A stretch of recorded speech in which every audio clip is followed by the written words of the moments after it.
Благодарам, подпредседателе. Почитуван колега, имавте интересна, би рекла, дискусија, конструктивна, по однос на националните прашања. Јас би се, со оглед на времето, би се задржала на неколку сегменти од вашата дискусија.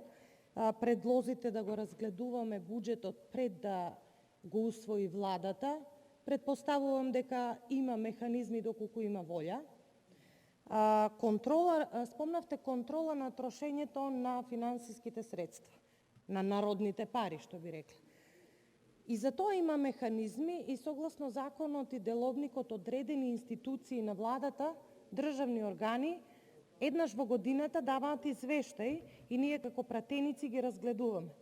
Но, искрено ви кажам, досега многу малку тој сегмент на фискално трошење на парите бил разгледуван.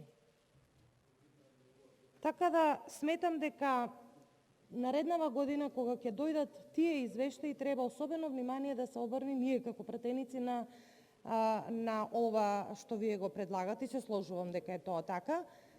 Само да ви кажам еден пример, бидејќи бев пратеник и во претходните мандати, една институција СЈО, наречена, неславно заврши, толку многу беше занесена во своето работење, што дури една година не ни поднесе извештај за своето работење и за своето финансиско работење, како што и самите знаете, потрошија над 4,5 милиони евра народни пари. И никој не сноси одговорност за тоа.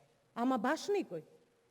Се ќе падне, предпоставувам, на обвинението дека тоа го сторила самата Катица Јанева и го сторила, секако, но одговорност за тоа нема.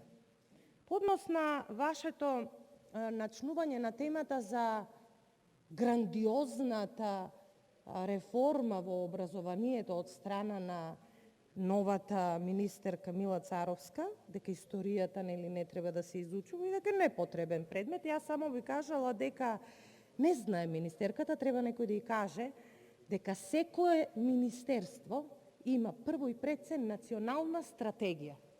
Министерството за образование има национална стратегија за развој на образованието од 5 или од 10 години. Таа се донесе во времето кога министерка беше Рената Десковска, кога се водеше јавна расправа. Како опозицијски пратеник, бидејќи ги гледаме на станите, ние што се занимаваме со политика вака подолгорочно, го поставив прашањето на тогашната министерка дали во националната